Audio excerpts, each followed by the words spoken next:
এই চ্যানেল কোনো অবৈধ কার্যকলাপকে উৎসাহিত বা সমর্থন করে না। এই চ্যানেলের সমস্ত বিষয়বস্তু কেবল তথ্য ও শিক্ষামূলক উদ্দেশ্যে প্রদান করা হয়েছে। যদা যদা হি ধর্মস্য গ্লানির্ভবতি ভারত অভ্যুত্থানমধর্মস্য তদাত্মানং সৃজামি।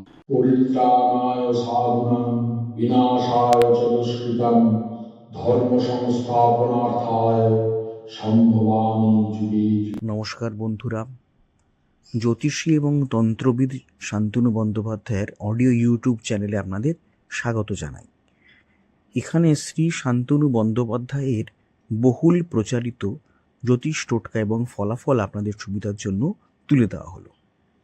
এখানে আপনারা অডিও ফরম্যাটে নানা রকম রিপ্রেজেন্টেশন হবে গ্রাফিকের, তার মাধ্যমে আপনারা এই ভিডিওগুলো দেখতে পারবেন খুব সহজেই। যারা যারা জীবনে নানান সমস্যায় জড়িয়ে পড়েছেন এবং সহজ সমাধানের পথ খুঁজে পাচ্ছেন না, তারা দ্রুত যোগাযোগ করুন আমাদের এই বুকিং নাম্বার। দেখবেন তলায় স্ক্রোলে বুকিং নাম্বার যাচ্ছে।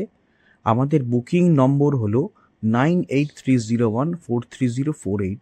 সকাল 11টা থেকে সন্ধে 7:30 মানে 7:30 পর্যন্ত এর মধ্যে আপনারা ফোন করবেন। প্রেম, বিয়ে, বিচ্ছেদ, চাকরি, ভাগ্য, রাশি, যে কোনো সমস্যায় দ্রুত যোগাযোগ করুন এই নাম্বারে। নাম্বারটি ভালো করে দেখুন এবং নিচের স্ক্রোলগুলো ভালো করে আপনারা ফলো করুন। বৃহস্পতিবার ভুলেও করবেন না কয়েকটি কাজ, এতে মা লক্ষ্মী অসন্তুষ্ট হন। হিন্দু ধর্মে বৃহস্পতিবার দেবগুরু বৃহস্পতি ও ভগবান বিষ্ণুকে সমর্পণ করা হয়। ধার্মিক বিশ্বাস অনুসারে বৃহস্পতি দেব এবং দেবতাদের গুরু। ইনি জ্ঞান, ধার্মিক কর্ম, সন্তান ও বৃদ্ধির কারক বলে মানা হয়ে থাকে। বাস্তুশাস্ত্র অনুসারে দেবগুরুর আশীর্বাদ পেতে এই দিন কলা গাছের পূজা করা হয়। এর পাশাপাশি ভগবান শ্রী বিষ্ণুর পূজাও করা হয়। এছাড়া কিছু কাজ রয়েছে যা বৃহস্পতিবার দিন করা উচিত নয় এবং বর্জনীয়, কারণ এই কাজগুলি করলে আপনার গ্রহে থাকা বৃহস্পতির অবস্থান দুর্বল হয়ে পড়ে এবং আপনার আর্থিক যে আপনার ভাগ্য বা স্থিতি সেটা কখনই স্টেবল হয় না, ইনস্টেবল হয়ে যায়, অর্থাৎ ভঙ্গুর হয়ে পড়ে, ভালো থাকে না। কি করতে নেই বৃহস্পতিবার দিন? বৃহস্পতিবার মহিলাদের চুল ধোয়ার ওপর নিষেধাজ্ঞা রয়েছে। এতে তার সন্তান এবং স্বামীর দুজনের জীবনেই খারাপ প্রভাব পড়ে। এছাড়া বৃহস্পতিবার দিন চুল যদি কোনো নারী ধুয়ে থাকেন তবে তার বৃহস্পতি দুর্বল হয়ে পড়ে। আর দেবগুরু বৃহস্পতি দুর্বল হয়ে পড়লে কোনো কাজই তার সফল হয় না, তিনি প্রতি পদে বাধা পেতে থাকেন।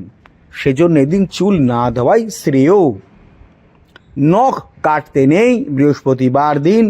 বৃহস্পতিবার দিন নখ কাটার উপরে নিষেধাজ্ঞা রয়েছে। শাস্ত্রে বলা হয়েছে যে ব্যক্তি বা মহিলা এই বৃহস্পতিবার দিন নখ কাটেন তার কিন্তু বৃহস্পতির অবস্থান দুর্বল হয়ে যায় এবং অশুভ প্রভাব তাকে গ্রাস করে ফেলে। এছাড়া বৃহস্পতিবার দিন সর্ষের তেল বা তিলের তেলের প্রদীপ জ্বালানো উচিত নয়। এই দিন শুধুমাত্র দেশি ঘিয়ের প্রদীপ জ্বালিয়ে আপনি শ্রী বিষ্ণুকে আরাধনা করতে পারেন বা মা লক্ষ্মী পূজা করতে পারেন।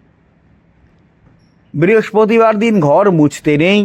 এই দিন যদি কেউ নিজের গৃহের ঘর মোছামুছি করেন তাহলে তার ঈশান কোণ দুর্বল হয়ে পড়ে এবং ঈশান কোণ দুর্বল হয়ে পড়লে বাড়িতে ছোট ছোট সন্তানেরা অসুস্থ হয়ে পড়ে এবং বাড়িতে ব্ল্যাক ম্যাজিক বা কালা জাদুর প্রভাব বিস্তার করে।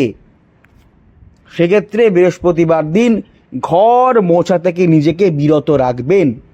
এবং আরেকটি চমৎকার বিষয় হচ্ছে এই বৃহস্পতিবার দিন কলা খাবেন না, কারণ বৃহস্পতিবার দিন কলা গাছের পূজা করা হয়। আর কলা গাছে যেহেতু ভগবান শ্রীবিষ্ণু বসবাস করেন, সেক্ষেত্রে বৃহস্পতিবার দিন কখনোই কলা ভক্ষণ করবেন না এবং কাপড় ধোবেন না এবং কাপড় ধোয়ার সাবান ব্যবহার করবেন না বৃহস্পতিবার দিন। বৃহস্পতিবার দিন বলা হয় যে কাপড় ধোয়াটা অশুভ এবং এই দিন ঘর থেকে আবর্জনা বের করে নেওয়া, ঘর ধোয়া বা মোছা বা মহিলাদের ক্ষেত্রে চুল ধোয়া ইত্যাদি কাজ করলে পরিবারের সদস্যদের ওপর, মূলত ছোট ছোট সদস্য যারা আছেন তাদের ওপর বৃহস্পতির কুপ্রভাব হয় এবং কালা জাদু বা ব্ল্যাক ম্যাজিকের শিকার হয়ে পড়েন। ফলে এই কাজগুলি করা থেকে বৃহস্পতিবার দিন নিজেকে এবং পরিবারের বাকি সদস্যদের বিরত রাখবেন। আপনারা অতি অবশ্যই কদিনের মধ্যেই চলে আসছে, অ্যামাজনে পেয়ে যাবেন শোধন দ্রব্য। আমি বলে দেবো, লিংক দিয়ে দেবো, এবং সেই শোধন দ্রব্য কিনে আপনারা যে কোনো জায়গায় থাকেন না কেন, আপনারা ওটা যদি কিনে রেখে দেন অনেকদিন চলে যাবে। যেমন অমৃতবিন্দু স্থানদ্রব্য 1 চিমটি করে, আপনারা যদি একটা ডিব্বা, এই ডিব্বাটা কেনেন বহু দিন আপনাদের চলে যাবে। হ্যাঁ, আপনারা অতি অবশ্যই কিন্তু অ্যামাজনে গিয়ে নবগ্রহ বাথ পাউডার বলে সার্চ করলে এটা পাবেন। আর তারপর শোধন দ্রব্য আমি যখন করে দেবো আমি বলে দেবো, ইন্ডিয়া মার্টেও পাবেন, ইন্ডিয়া মার্টেও পাবেন। আমার যে আরেকটা নিজস্ব ওয়েবসাইট ananddarshan.com, সেখানেও আপনারা পাবেন। আচ্ছা, একটা কথা আপনাদের বলি, সেটা হচ্ছে অডিও ট্র্যাক। আপনারা হয়তো আমার ভিডিওটা চালালেন এবং দেখলেন যে প্রথম থেকে সেটা ইংলিশে হচ্ছে। মুশকিল, শান্তনু ইংলিশে বলতে শুরু করছেন। না না, ব্যাপারটা তা নয়। 3টে ল্যাঙ্গুয়েজে আমাদের ভিডিওটা সেট হয়ে যায়। অনেক সময় দেখা যায় হিন্দিতে আরম্ভ হয়ে যাচ্ছে, অনেক সময় দেখা যায় বাংলাতেই যা চলছে, আবার অনেক সময় দেখা যায় ইংলিশে চলছে। তো এটা যখন আপনারা চলবে তখন আপনারা কি করবেন? কিচ্ছু না, ভিডিওর যেটা চলছে তার ঠিক ডান দিকে দেখুন কোনায় একটা চাকার মতো একটা সাইন আছে, একটু ক্লিক করলে দেখতে পান চাকার মতো সাইন আছে। সেই সাইনটাকে ক্লিক করবেন। ক্লিক করার পরে দেখবেন নিচে অডিও ট্র্যাক বলে একটা লেখা দেখাচ্ছে। ওই যে বারটা আসবে, বারের নিচে অডিও ট্র্যাক আছে, ওই অডিও ট্র্যাকটা ক্লিক করবেন। ক্লিক করলেই দেখবেন ওখানে বেঙ্গলি অরিজিনাল দেখাবে, যেখানে হয়তো হিন্দিতে চলছে, হিন্দি নিচে রয়েছে, কিন্তু বেঙ্গলি অরিজিনালে আপনারা ক্লিক করে দেবেন। যদি বেঙ্গলি অরিজিনালে ক্লিক করে দেন তাহলে কিন্তু আপনারা বাংলাতেই আবার আমার কথাটা শুনতে শুরু করবেন। হ্যাঁ, সুতরাং চিন্তা করার কোনো কিছু নেই। এই যে আমি স্ক্রিনে দেখিয়ে দিলাম, এইভাবে আপনারা অডিও ট্র্যাকটাকে জাস্ট চেঞ্জ করে নেবেন। হ্যাঁ, অডিও ট্র্যাকটা চেঞ্জ করলে আপনারা আবার পুনরায় আপনারা বাংলায় বা ইংলিশে বা হিন্দি থেকে আপনারা বাংলায় ফিরে আসতে পারবেন। যাই হোক।